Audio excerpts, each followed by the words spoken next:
Xavier's ୟୁନିଭର୍ସିଟିର school of human resource management ଓ ଜିମ୍ ଏଚ୍ଆର୍ ମିଳିତ ଆନୁକୂଲ୍ୟରେ ସେପ୍ଟେମ୍ବର 6 ତାରିଖରେ ବାର୍ଷିକ ଏଚ୍ଆର୍ ସିମ୍ପୋଜିୟମ 25ର ସଫଳ ଆୟୋଜନ କରାଯାଇଥିଲା।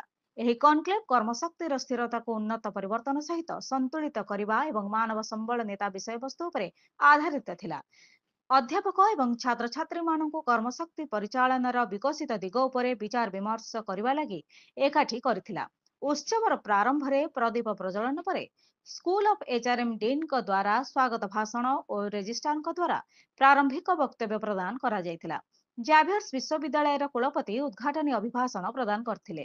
ଏସିଆ ପାସିଫିକ୍ର ପିପୁଲ ଅର୍ଗାନାଇଜେସନର ଉପାଧ୍ୟକ୍ଷ ଶ୍ରୀ ମାଗେଶ ସାମ୍ବାସିରାନ ଏହି ଅବସରରେ ନିଜର ଅଭିଭାଷଣ ପ୍ରଦାନ କରିଥିଲେ। ସେ ଦୀର୍ଘକାଳୀନ ଶ୍ରମଶକ୍ତିର ସ୍ଥିରତା ସହିତ ଅନୁକୂଳତାକୁ ସନ୍ତୁଳିତ କରିବା ଉପରେ ଗୁରୁତ୍ୱାରୋପ କରିଥିଲେ। ଏହି ଆଲୋଚନା ଚକ୍ରରେ ଦୁଇଟି ଶକ୍ତି ସମ୍ପନ୍ନ ପ୍ୟାନେଲ ଆଲୋଚନା ହୋଇଥିଲା। ମାନବ ସମ୍ବଳ ନେତାମାନେ କିଭଳି ପ୍ରଯୁକ୍ତି ସମାବେଶିତା ଓ ଅନୁକୂଳତାକୁ ସମନ୍ୱିତ କରିବେ ତାହା ଆଲୋଚନାରେ ପ୍ରକାଶ ପାଇଥିଲା। ଛାତ୍ର ପ୍ରଶ୍ନୋତ୍ତର ଅଧିବେଶନ ଓ ଭାବ ବିନିମୟ ଏହି ଆଲୋଚନାକୁ ଆହୁରି ସମୃଦ୍ଧି କରିଥିଲା।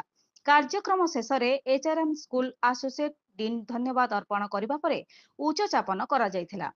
ଏହାର ଅନ୍ତର୍ଦୃଷ୍ଟିପୂର୍ଣ୍ଣ ବିଚାର ବିମର୍ଶ ସହିତ ମାନବ ସମ୍ବଳ ପରିଚାଳନାର ଭବିଷ୍ୟତକୁ ଆକାର ଦେବା ସହିତ ଶିକ୍ଷା ଓ ଉଦ୍ୟୋଗ ଜଗତକୁ ଯୋଡ଼ିବା ପାଇଁ ଏକ ପ୍ରମୁଖ ମଞ୍ଚ ଭାବେ ଏଚ୍ଆର୍ ସିମ୍ପୋଜିୟମ 25 ଏହାର ଭୂମିକାକୁ ପୁନଃ ପ୍ରତିପାଦିତ କରିଛି। ଭୁବନେଶ୍ୱର ଏଲନା ମହାନ୍ତିଙ୍କ ରିପୋର୍ଟ, ଜନଶକ୍ତି ଟିଭି।